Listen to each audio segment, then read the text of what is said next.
আজকে সামনারালি গাঁও পঞ্চায়েত আমরা আমরা অসম গণ পৰিষদ দলৰ একটা উদ্বোধনী কাৰ্যালয়ৰ উদ্বোধনী সভা এই সভাত উপস্থিত সভাপতি উপসভাপতি সভাত উপস্থিত সদন গণ্যমান্য ব্যক্তিসকল মুৰব্বীসকল আর সভাত উপস্থিত যুবক ভাইসকল আপনারা সব তার নিজের আগলা আগলা করে নাম লওয়া লাগতো না নিশ্চয় আর আপনারা সবাই আমি চিনাকি কিতাব দিতাম নতুন করে আপনারা সবাই তো আমার চিন্তা আর যেহেতু আজকে সময় খুব কম ওদেরকে অত বেশ কিছু হইতাম না যা হওয়ার আমরা এই সভাপতি উপসভাপতি গণ্যমান্য ব্যক্তিসকল টাইম হইয়া আসবেন আর যেহেতু আজকে আমার আব্বা শাহাবুদ্দিন মজুমদার আর আমরা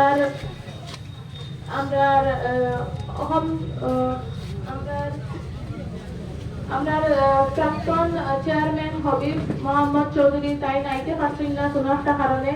আগামী কাল যেহেতু আপনারা সবারে দাওয়াত দেওয়া হয়েছে 6টার সময় আইবা টাইম আইয়া তার বক্তব্য আপনারা সবার সামনে রাখবা আর আপনারা লগে মত বিনিময় করবা আর যেহেতু আমি আজকে সবার উপস্থিত হয়েছি আপনারা সবার মূল্যবান সময় দিচ্ছেন তবিল সময় দিচ্ছেন আর একটা সম্মান দিচ্ছেন তার লাগে বহুত শুক্রিয়া আপনারা সবাই আমি শর্টকাট একটাও আগে ফার্স্টের দিকেই দাম যে উপস্থিত আছেন যারা আমার আব্বা শাহাবুদ্দিন মজুমদার সাহেবরে সাপোর্ট করেন সব হাত উঠছে না সাপোর্ট করেন বলা করে ঠিক আছে কিন্তু আমি নতুন করে নিশ্চয় ভালো লাগতো না ভোট দিবার লাগি কারণ আগেও আপনারা সবার কাছটা কি বহুত মায়া পাইছি প্রায় যতটা ভোট আসলো তার ভিতরে ইউটিউবে মনে হয় 700-800 হইব পাইছে বাকি সব হইতে গেলে আপনারা আমারও দিচ্ছেন তো ইদিরা আমি চাইও যে বাকি 700-800 যখন ইউটিউবে পাইছিল অগুনো যাইতো না অগুনো সিধা আমরা এজিপিত যাইতো আত্মীয় যাইব কিনা না যাইব তো ঠিক আছে এখন আপনারা সবে তো আর জানডা আমার আপনারা চিন্তা কতখান করছেন কতখান না কিছু কিছু হয়তো আপনারা মনেও হানাইব যে আমরা কংগ্রেস থেকে গত ইলেকশন খেলাইছি আপনারা কাছে আইছি কংগ্রেসের প্রচার করছি এখন আবার দল বদলাইলাম এজিপিত গেলাম কিন্তু তার কারণ ছাড়া তো আর কেউ গড় বদলাইতো না দল বদলাইতো না হয় না বহুত কষ্ট করছেন 15 বছর ধরে কষ্ট করছেন কিলা কিতা করতে আপনারা সবে দেখা কষ্ট করার কাজে আমরা তো ভাবছি কংগ্রেস থেকে তো নিশ্চয় সরকার হইব তো সরকার হইলে এখন সুবিধা হইব আনপাস করতে ওই হিসাবে কংগ্রেস থেকে টিকেটের নাকি আবদার করছে কিন্তু মিত্র জোটের চাই তো টিকেটের টানা গেছে না লাস্টে বহুত বুঝা পড়ার দিকে চিন্তা করে দেখলাম যে কংগ্রেস থেকে সরকার হওয়ার কোনো সম্ভাবনাও নাই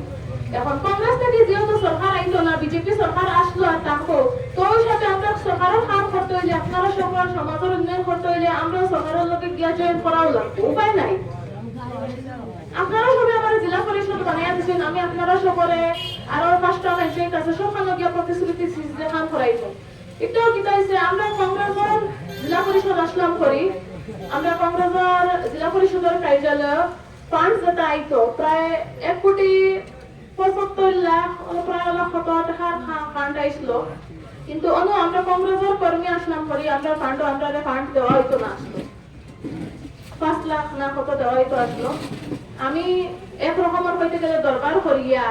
টাকা তুরা আনবার ব্যবস্থা করছি কিন্তু আরো স্টার্ট হয়েছে না ইনশাল্লাহ হইব তুরা একটা রাস্তার গায়ে একটা পঞ্চায়েত স্টার্ট হইব কারণ 6টা তো আপনারা মনে কিছু আনবা না যে হো পঞ্চায়েত আগে হলো পঞ্চায়েত হারেন যখন প্রতিশ্রুতি দিচ্ছি যে পঞ্চায়েত একদম ডেভেলপমেন্ট হয়েছে না আমার থেকে স্টার্ট করা লাগবে হয় না এখন আপনারা চিন্তা করে দেখো আমি যখন প্রতিশ্রুতি দিছি এটা হাম করতে হইলে সরকারের লোকে টাকা লাগবে না এখন আমি যে দল জয়েন করছি এজিপি আমরা এনডিএ যেহেতু মিত্র জোট এখন আমার সুবিধাটা বেশি হইব না ইকুয়াল ভাবে আমি ফান্ড গুলা পাইব না আর ইকুয়াল ভাবে ফান্ড গুলা পাইলে বেশি পাইলে কাম করার সুবিধা হইব না এখন খালি পঞ্চায়েতের হাত কিন্তু করলে হইতো না এখন আমরা বিভিন্ন খান্তি সমষ্টির থেকে এমএলএ তখন বানানি লাগবে এখন ইউটিউবের কথা কিতা হইতাম 20 বছর ধরে তো আপনারা সবে ইউটিউব থেকে এমএলএ বানাইয়া দিছেন লাভটা কিতা হইল কাম করছেন না যদি কিছু না করছেন আজমল ফাউন্ডেশন বানাইছই হাম হসপিটাল বানাইছই মরিয়ম কলেজ আজমল কলেজ প্রায় বহুত বানাইছে কিন্তু এটা তো আমরা ফায়দা হন না এটা তো তান্তানোর ফায়দা হন এটা আমরা হোক এটা ফ্রি পড়িতাম পারি আমি নিজেও এক সময় আজমলও পড়িছি আরো কিতা অন্য কলেজ থেকে স্কুল থেকে বহুত টাকা লাগে এখন আমরা এটা যদি গাঁৱে গাঁৱে যদি এখন সরকারি যদি এইচএস স্কুল হইতো কলেজ হইতো বা ডিগ্রির কলেজ হইতো তো আমরা আপনারা চিন্তা করে দেখো আপনারা খবরটা কত পয়সা পাচ্ছিল অনেক বাঁচিল না নিয়মি এখন এটা করতে হইলে আমরা এখন ওলা এমএলএ দরকার যে সরকারের লোকে গিয়া মিলিয়া এখন সরকারি হসপিটাল এখন সরকারি কলেজ ওটা আনতে পারবা